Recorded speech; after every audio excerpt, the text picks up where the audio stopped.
Good morning, everyone. My name is John Modetz, and we had ceremonies earlier at Mount Avon Cemetery in downtown Rochester. And actually, I kind of chuckled. I thought, I've been involved with this parade for about 25 to 30 years. My kids were little kids that were running around. And then when I looked out, and saw 3 of my little grandchildren doing the same thing. So time goes on, and it's kind of fun. It's such an honor to be here. The biggest war we ever had in our country was the Civil War, the most fatalities ever. And it was after the Civil War that Decoration Day was founded. We'll pause for the flyover.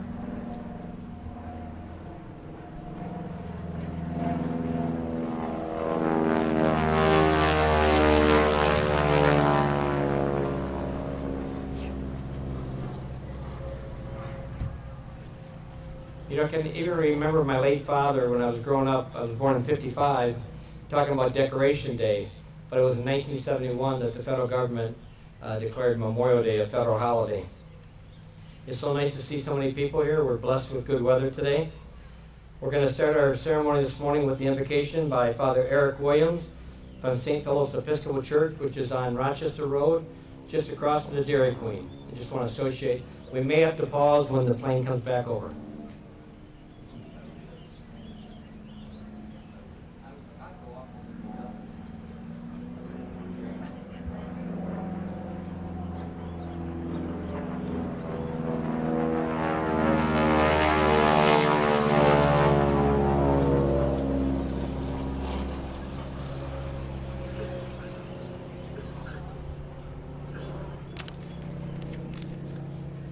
Let's bow our heads.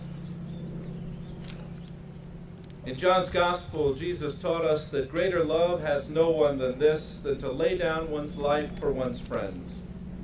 Today we gather to pay tribute to those soldiers, seamen, Marines, and airmen who died in the service of their country and ours.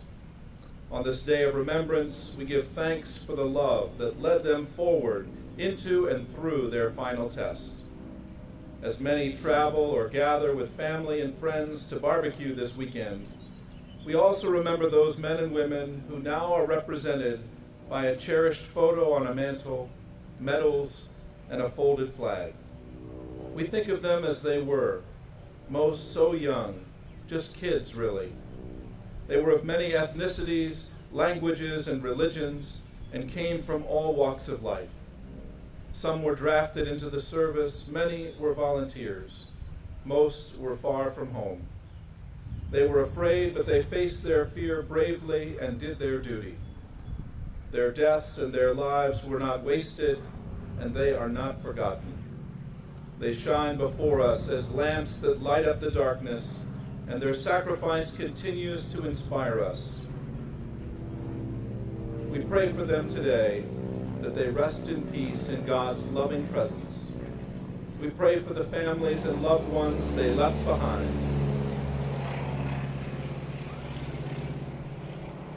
that they too might have peace. And we pray for ourselves and our nation, that they die to protect and serve. God grant us the wisdom to live our lives fully, generously, and faithfully.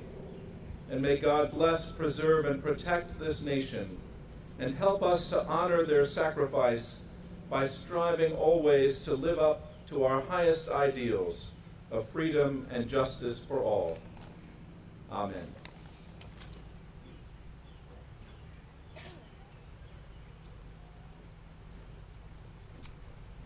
Thank you, Pastor Williams.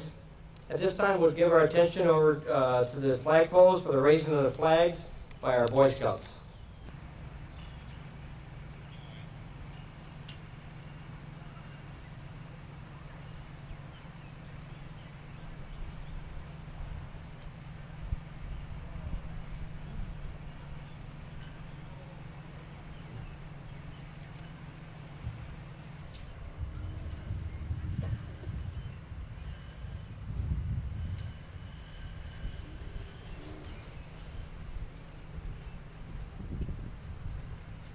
Please join me as we pledge our allegiance.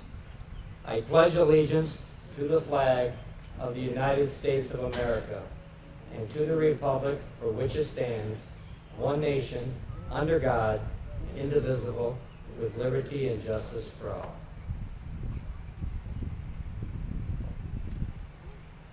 Oh, say, can you see by the dawn's early light what so proudly we hailed at the twilight's last gleaming, whose broad stripes and bright stars through the perilous fight o'er the ramparts we watched were so gallantly streaming, and the rocket's red glare, the bombs bursting in air, gave proof through the night that our flag was still there. Oh, say does that star-spangled banner yet wave o'er the land of the free and the home of the brave?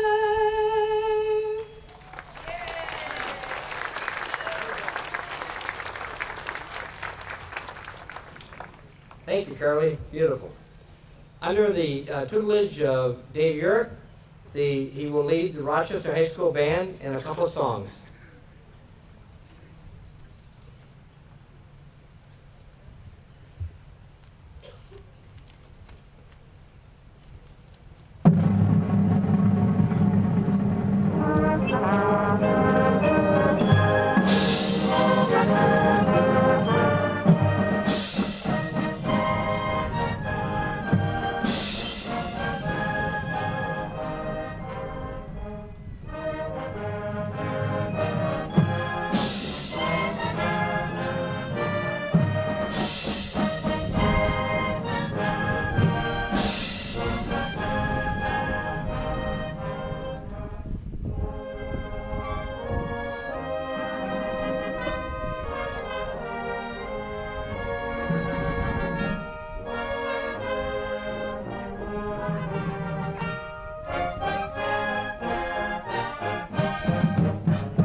To David and the Rochester High School Band, thank you. Beautiful.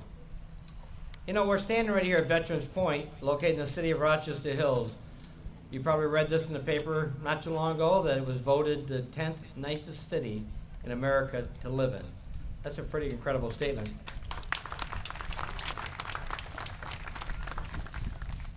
Another vote came out the safest city in the state of Michigan to live in. I think we give a lot of that credit to not only the leadership of the city, but the Oakland County Sheriff's Department and the Rochester Hills Fire Department that keep us so safe.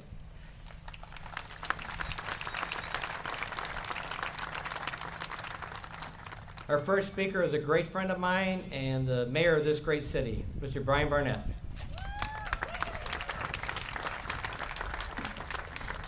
Good morning. And while we're thanking folks, will you please join me in thanking the Modetz family for putting on this event each and every year. They are the leaders behind this. Well, good morning, everyone. On behalf of the Rochester Hills City Council and the 75,000 residents of our fantastic community, it is my privilege to welcome you here to Veterans Memorial Pointe. We gather on an absolutely beautiful day to recognize and honor even more beautiful acts of selfless courage and heroism. I am so grateful that you've joined us here today. With many other demands on your time, it is wonderful to be a part of a community that prioritizes what is truly important on a day like today. We unabashedly love, honor, and cherish our veterans in Rochester Hills. Absolutely.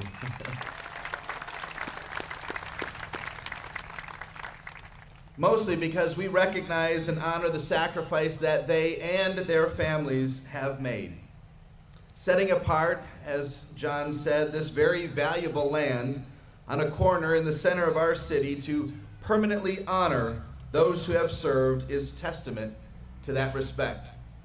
And in recognizing those who have served, since many of you are standing, I would like to stop right now and just ask if you have served or have a family member who has served, please stand or wave your hands so that we can honor our veterans this morning.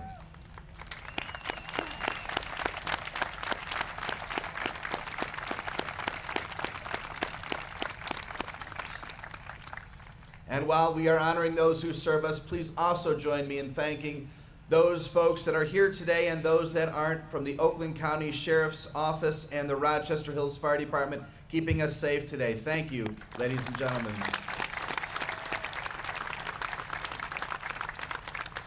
You know, our community is blessed by nearly any measure you could take.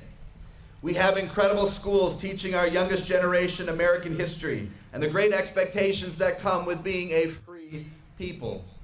We have successful businesses making American products, flying American flags in front of their businesses. We have families chasing and living the American dream in our safe neighborhoods. And it's because we have teachers who are veterans. We have business owners who are veterans. We have moms, dads, grandmas, grandpas, Sunday school teachers, nonprofit leaders, all who are veterans. Our veterans are our community. They are even our local leaders. Rochester Hills Councilman Kevin Brown is a veteran, a Navy lieutenant, nuclear power submarine officer. He served from 1995 to the year 2000, and he's one of the leaders of our community. Ladies and gentlemen, please join me in welcoming Navy Lieutenant and City Councilman Kevin Brown.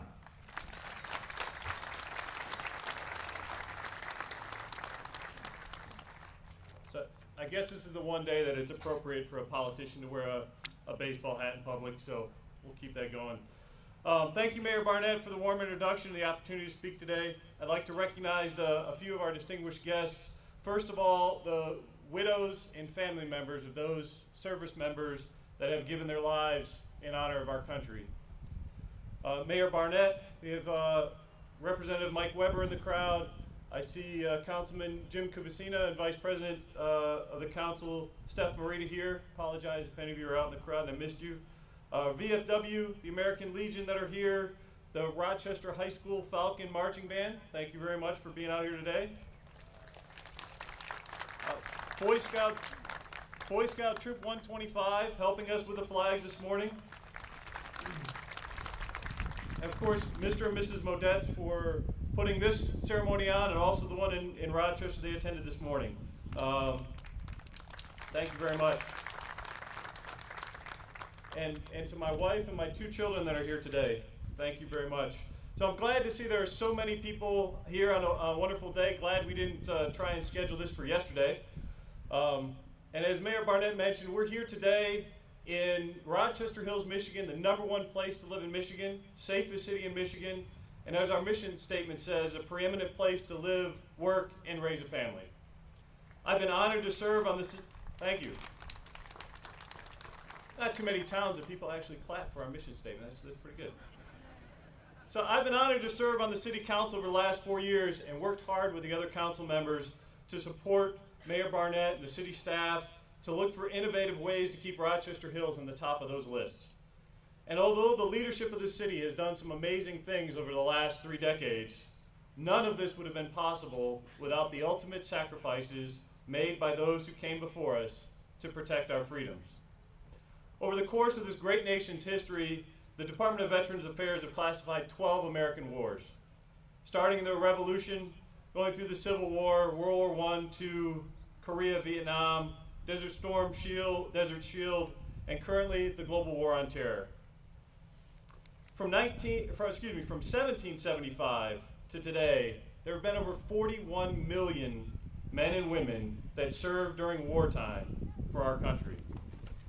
And during that time, nearly 1.2 million of them gave their lives in service of the country. That's just shy of 3%.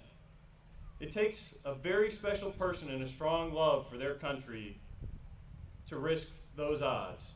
And if you think about it, 3 out of every 100 in the crowd here, if you were serving on active duty, would not come home. And another 3 would come home wounded or seriously injured. It's a staggering number when you stop and think about it. And amazing how strong the core values of our country and the beliefs are for so many to risk it all to protect those. As I was putting together my thoughts for today, I remembered my experience in joining the Navy almost 24 years ago, although feeling a little bit old when I looked through those dates. I was a sophomore in the engineering program at Michigan State University and got a postcard. It said, "Join the Naval Nuclear Power Officer Candidate Program." Within a few weeks, I was touring a nuclear-powered submarine just outside of Charleston, South Carolina, and I was convinced that this is what I needed to do. It wasn't long, and I was on a plane flying to Washington, D.C. to interview with the Department of Naval Reactors. If you want to talk about intimidating, being an engineering student, interviewing with folks that design nuclear power plants for a living. Once they finished asking a whole ton of pretty technical questions, one of my interviewers asked me how many hours I studied. Move on to the next one, get a barrage of technical questions, and they asked me how many hours a week I worked. Didn't really think anything of it at the time. After a few hours waiting in a conference room, I ended up sitting across from Admiral Bruce DeMars, a 4-star admiral. He was the 3rd highest ranking officer in the Navy. Was told to sit down, do not attempt to shake his hand, and wait for him to speak to you. Pretty specific directions. I don't remember too many of the questions that they asked, but when he flipped over to the next page of notes, he must have compared my 2 previous answers. He suddenly got very serious and asked, why should I let someone in my nuclear Navy that works more hours than he studies? It's a wake-up call for me that my priorities might have been a little off in college. I don't recall being given the opportunity to answer too many of those before I was escorted out of the room. Sat there for a few more hours with my recruiter waiting for their decision and was shocked when they called my name and told me I was accepted into the program. A few minutes later, I was being sworn in the Navy and committed to serve for the next 7 years. It was one of the proudest moments of my life, just behind getting married and becoming a father to my 2 children. I tell this story as an example of the way men and women over the years have decided to serve our country. It's a uniquely personal decision. Some for patriotism, for freedom, for the training, benefits, or college programs, and in some cases, men were drafted. Regardless of the reason, there's one thing that all veterans have in common. We swore to uphold and defend the Constitution of the United States against all enemies, foreign and domestic, and to obey the orders of the President. And if you take a moment to really think about that, There aren't exceptions. It doesn't allow you just to obey the orders of the presidents that you like or agree with. It doesn't mean you can pick and choose the orders that you want to follow. At a minimum, it's expected that all these men and women that serve will spend extended amounts of time away from their family and loved ones, doing whatever is asked of them to keep all of us safe. It's a tremendous pressure we put on all those who are deployed into combat and the loved ones that they leave behind. When I graduated from submarine school in 1996, I got a copy of Admiral Flucky's book called Thunder Below, and he tells of an elaborate plan to send letters to his wife claiming he was in the shipyard instead of being out on war patrol during World War II in the hopes of reducing that stress at home. Good intentions. His wife was attending a garden club meeting when she received the news that Admiral Flucky was being approved for a Navy Cross for the Barb's 8th War Patrol, and his wife stood up and protested, "That's impossible, he hasn't even been out yet." I get a dated letter from him at most every 3 days.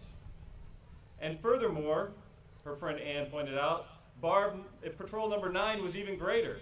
They sank a carrier and lots more. The Admiral says he's a shoo-in for a second one. "You must be mistaken," she said. "They've had all kinds of engine and battery breakdowns." "Oh my," her friend Ann says, "girls, you need to sympathize with her. Why is it always the wife who's the last one to know? Honey, you've been had." It's a cute story that illustrates what great lengths servicemen and women will go to try and keep their loved ones from worrying about them when they're deployed.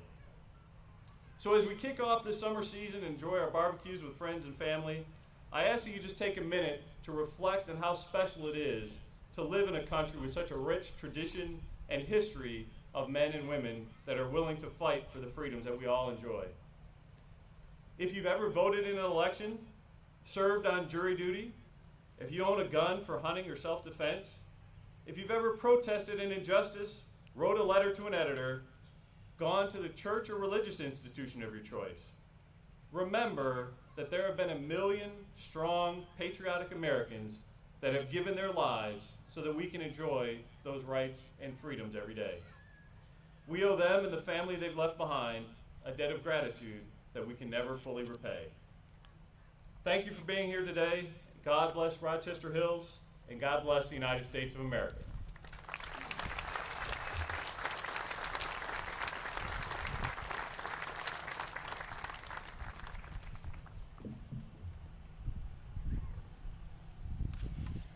It's my great honor to introduce our first speaker, Rick Zappella. Rick Zappella is a former staff sergeant who served 9 years in the United States Marine Corps as a light armored vehicle crewman and an infantry rifleman. Rick deployed 4 times in support of Operation Iraqi Freedom from 2004 through 2009. Rick's personal awards include the Bronze Star Medal with the V device, and what that V device represents is heroism and valor in combat. 2 Navy and Marine Corps Achievement Medals, Combat Action Ribbon, 4 Sea Service Deployment Ribbons, 5 Iraqi Campaign Medals, Global War on Terrorism Service Medal, National Defense Service Medal, 5 Navy Unit citations. Rick is a lifelong resident who attended McGregor Elementary, West Middle School, and then Rochester High School.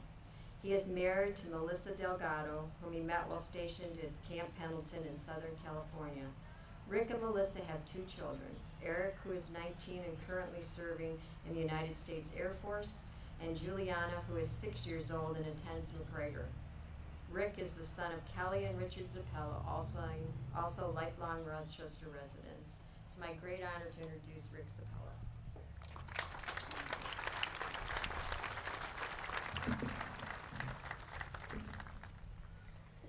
All right, I'm going to try not to choke up for this. All right, good morning. Thank you for the introduction. Welcome to the Veterans Memorial Pointe. I'm truly honored to be able to stand in front of you today to help carry our commitment as American citizens to honor and respect our war dead.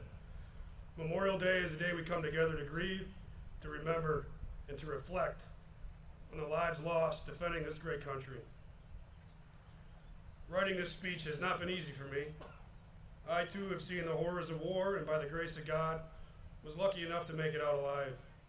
Many young Americans have met a different fate, and they are why we are here today.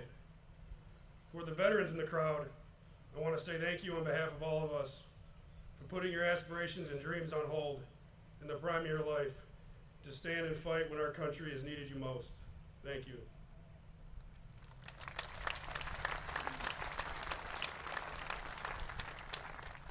Many people say that real-life heroes are hard to come by anymore. I would say to them, they just aren't looking in the right places. When I think of heroes, I think of Sergeant Rafael Peralta, the Marine who smothered a grenade with his body to save his comrades in Iraq. Or Army Corporal Pat Tillman, who walked away from a multi-million-dollar NFL contract to fight the war on terror, who later gave his life for his country. Or Lance Corporal Chad Hildebrand and Lance Corporal Daniel Bubb, who I watched take their last breaths in a desert firefight far from here. I also think of the countless American veterans who have come home weary from war, with injuries both visible and hidden, who have built a family and paid their taxes and become contributing members of society. They are true American heroes. I challenge each and every one here to spend some time today or any day and read about the many American heroes who have laid it all on the line for our freedom. They won't be hard to find, you just have to look. The American flag. Our flag has been hoisted high atop an island mountain called Iwo Jima and at 1,000 combat outposts in places like Korea, Vietnam, France, and Germany, and at forward operating bases in Iraq, Syria, and Afghanistan.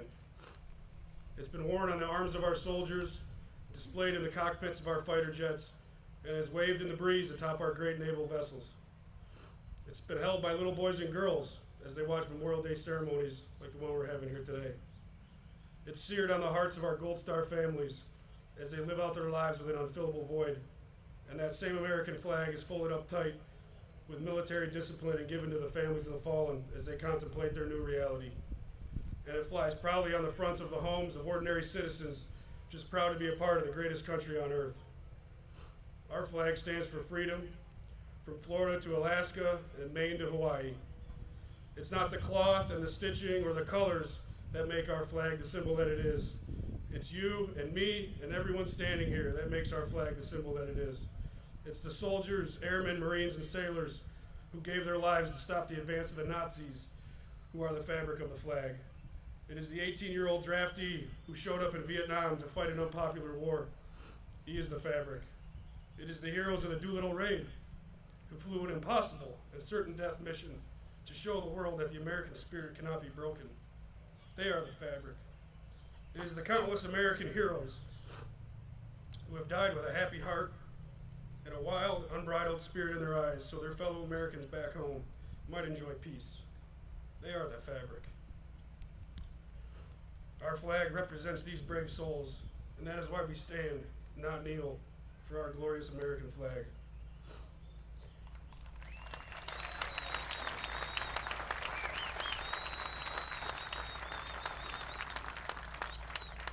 We are a nation at war. As we speak, our sons and daughters are fighting on several fronts. Sometimes it is easy to forget that fact. Regardless of the political climate in this country, we must always stand with our troops. They did not create the foreign policy that thrust them into action. They just faithfully carry out their orders as good soldiers do.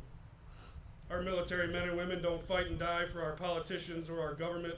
They fight and die for you and me, for their kids, for their block, for their neighborhood, for the guy to their left and right, and for their country.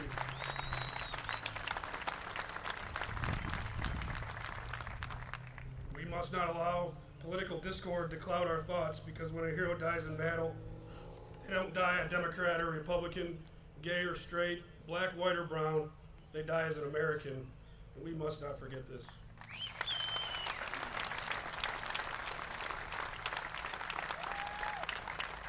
Ronald Reagan once said, "As for the enemies of freedom, those who are potential adversaries, they will be reminded that peace is the highest aspiration of the American people. We will negotiate for it, sacrifice for it, but we will not surrender for it, now or ever." This statement is self-evident in the sprawling hills of Arlington National Cemetery and obscure, unmarked plots of land scattered across Europe and South Pacific, and at small hometown cemeteries like Mount Avon. The men and women buried in these places are an eternal testament that freedom is in fact not free. The debt we all owe to these men and women cannot be repaid, not by me or you or anyone else. All we can do is respect them, grieve for them, pray for their families, and by God, never forget them. Since the founding of this country, there have always been rough men and women willing to stand and fight, sometimes in the face of insurmountable odds, to protect our values, our families, and this great country. They have never once failed us, and for that, we owe a solemn debt of gratitude. The moment we take for granted all they have done for us is the moment their deaths will have been in vain. Thank you.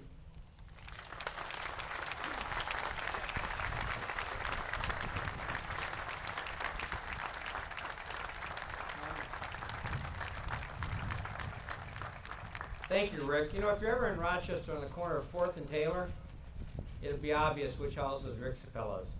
His patriotism shows on that house every day. Our next speaker is going to introduce our next two speakers. Is Ed Leafdale. He's not a stranger to a lot of us here, but for some that don't know, he's a retired employee in the city of Rochester Hills. The veteran Pointe sits right here on this corner because of this gentleman with his committee. Ladies and gentlemen, and also one of the two people that put this ceremony together today, Mr. Ed Leafdale.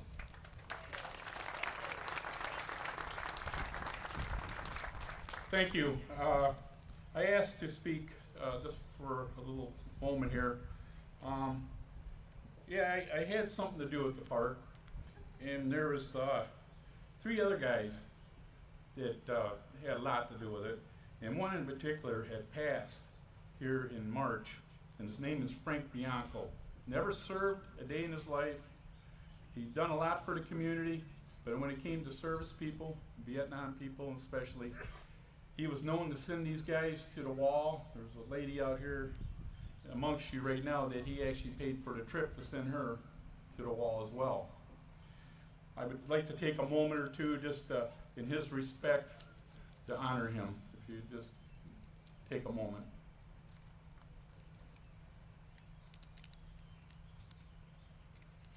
Thank you. Without him, I don't believe this park would have happened.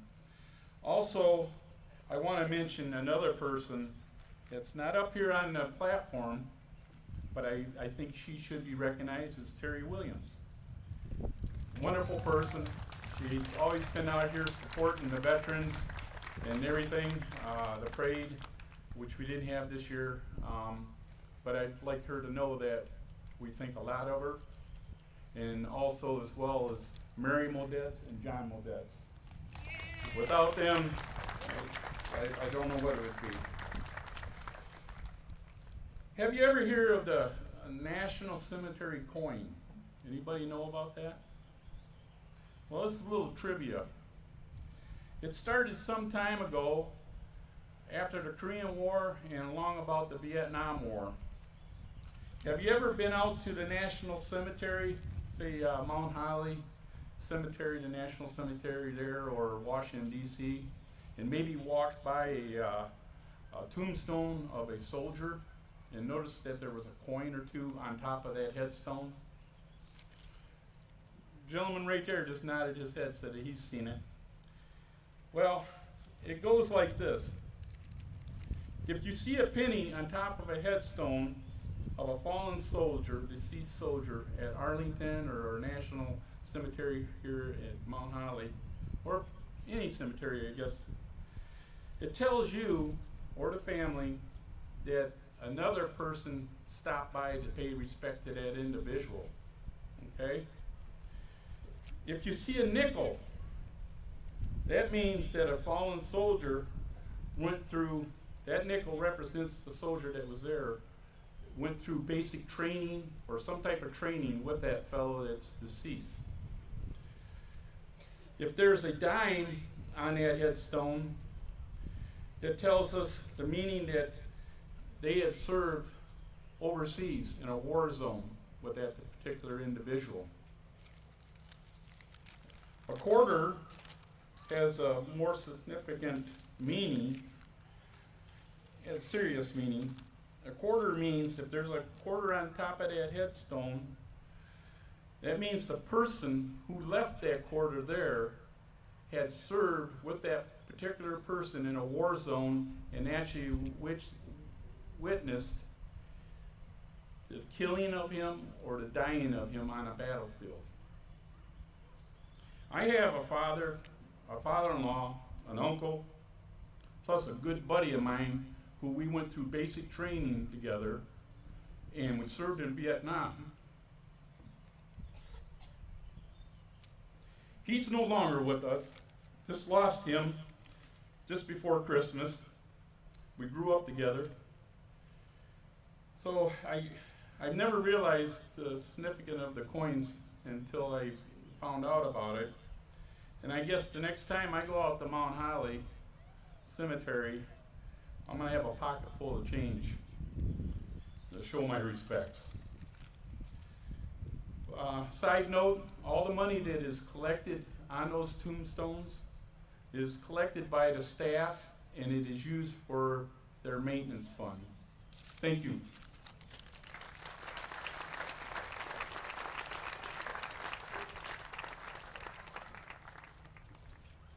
Excuse me. At this time, I would like you to give a moment to the VFW commander, and that is Tom Burns, and also follow up with Randy Whitmire, the commander of the DAV. Thank you.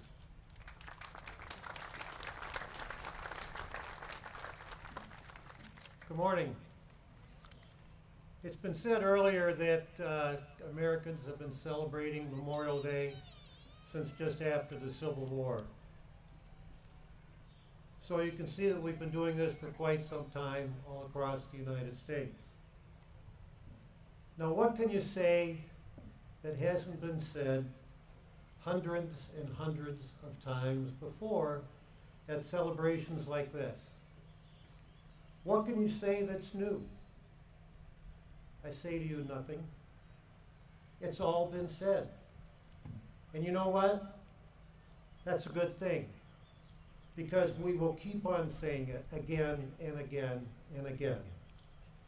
You see, as proud Americans, we haven't forgotten our fallen, and we won't forget, ever. Every year after year after year, we say the same thing. We will always continue to honor and remember. Our story hasn't changed. For some of us, it's personal. We can't forget. And that can be a good thing too. You see, these soldiers are special. They're not just special because they died for our flag and country. They're also special because they were somebody's child, somebody's baby, somebody's brother, sister, cousin, nephew, aunt or uncle, a spouse, and somebody's mother or father. Or maybe it was your best friend.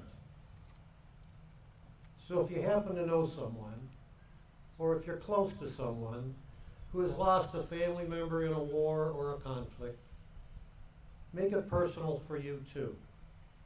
Give them a hug. If you can't give them a hug, give them a call or a visit. Please don't send them a text. A text is not real personal. Memorial Day is their day too. It's the day we give them their due. You see, Memorial Day is personal, very personal. And while we are remembering and honoring our military today, take time to remember the other casualties of war and conflict. The civilians who lost their lives and their families, for they too paid a great price for liberty. In your travels today, and if you look around, I'm sure you see a lot of folks displaying our American flag. And as I look at Old Glory, I'm reminded of a song I sang in about, I think it was the 4th grade. It's a song about how Betsy Ross made the American flag. She had concerns about the color, the design, and will it send the right message? Will it have meaning?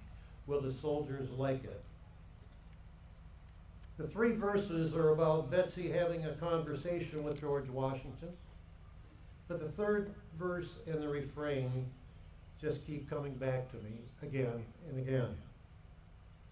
In the 4th grade, it was pretty much a patriotic song. Today, it has relevance. Here is the 3rd verse and the refrain. She made the flag, as we all know, with stitches strong and neat, and neither on the land or sea has that flag met defeat. The stars and stripes shall ever above our country wave, our land of truth and freedom, and the homeland of the brave. So she took some red for the blood they shed, some white for purity, some stars so bright from the sky overhead, some blue for loyalty, and she sewed them all together for loyal hearts and true, and hand in hand as one we stand for the red, white, and blue. Thank you. On behalf of VFW Post 3908, thank you for having us here today. God bless our veterans. God bless America. Thank you.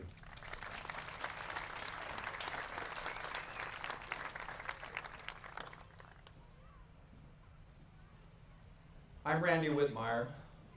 I'm the commander of Chapter 179, Disabled American Veterans.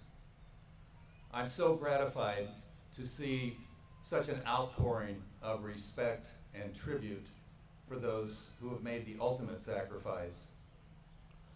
However, I'm the symbol of those men and women in uniform who came home. And they came home with scars. They came home with physical infirmities.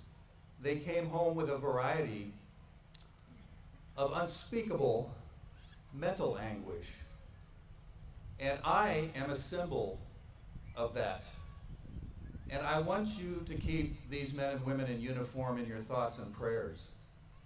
Because as many of the comments have said so far, many of our men and women in uniform have served honorably, they've served courageously, valiantly, and they have integrated into society. But it's a difficult task. It's a task that presents many challenges. But many of those challenges can be met. But it takes the support, it takes a village, just to borrow a well-worn phrase or metaphor. And that's why I want you to remember ignorance conveys consent. We've talked about the U.S. flag, but not so much that piece of fabric over there. Isn't it the spirit and the meaning behind that American flag? We visualize that.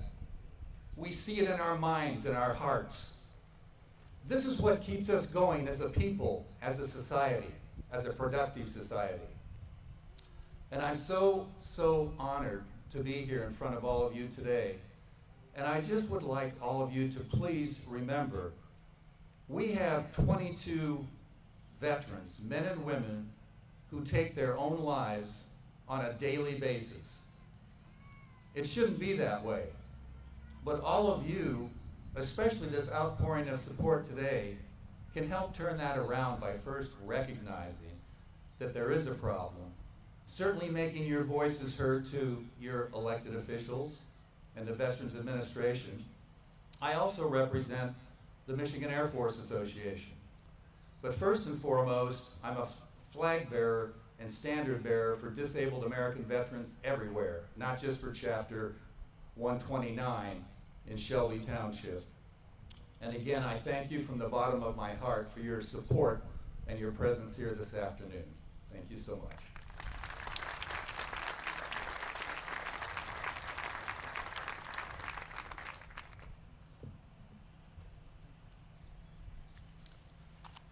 Reverend Glen Sattermier. He was born in Detroit on the east side in 1930.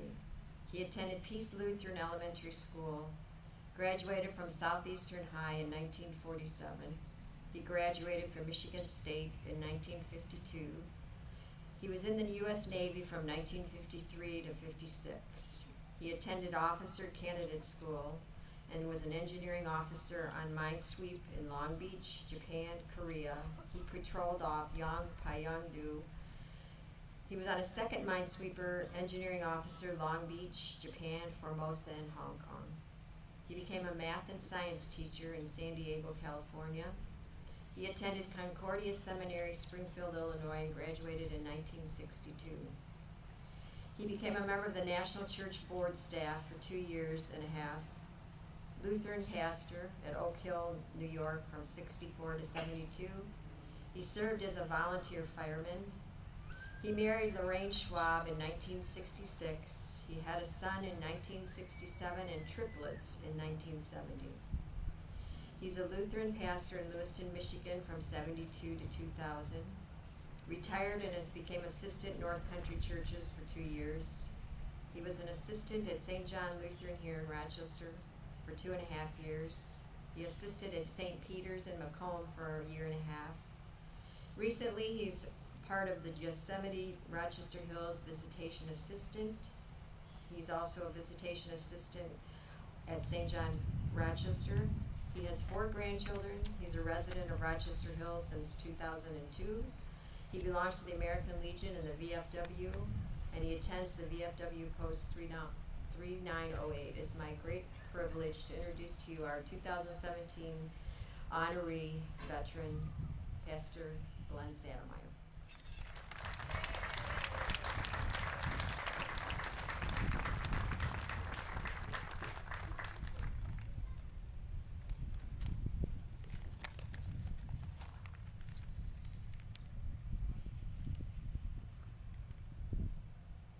I appreciate the opportunity to share in this day and thank all of you for being part of this observance.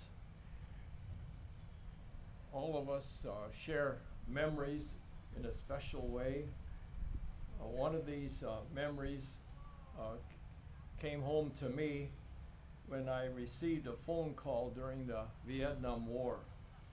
The military representatives were at the home of one of our village families. They had sad news. The son of the local family had been killed in Vietnam. Please come to the home, they said. This young Marine had lost his life in the service of our country in Vietnam. We had the funeral in our little village church. A sad, sad day.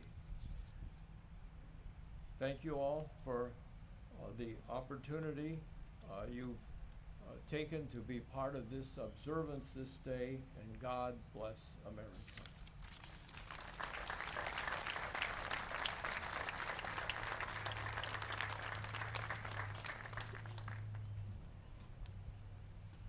Thank you, Pastor Sattermier.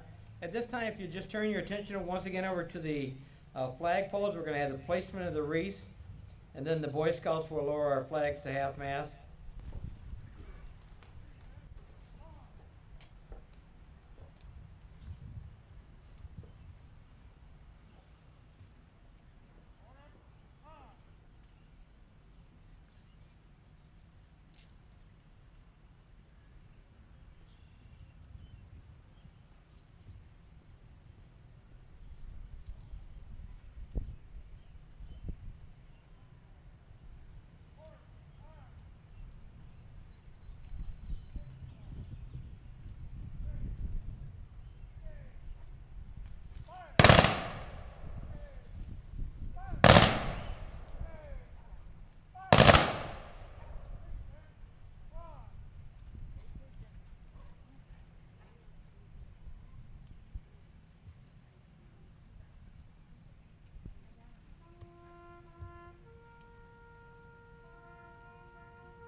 You know, I closed it every year that I've always said that I would call my father and thank him for his service to his country. He served in the Second World War. When my dad died 5 years ago, but his only brother who's under hospice, he's 95 years old. His name is Edward Modetz. He lives in Aurora, Minnesota. I speak to him every once in a while. I'm going to call him today, as I've done the last few years since the death of my dad, his only remaining brother, and to thank him for his service to his country during the Second World War. And I'm going to ask you today, as you go off to maybe time with family or picnics or hamburgers and hot dogs, call your neighbor, call a friend, somebody you know, a man or woman that has served their country, and tell them thank you. But always remember in your prayers the millions that have laid down their life so we can enjoy this ceremony and honor the people today. They gave their sacrifice for our freedom. Thank you all.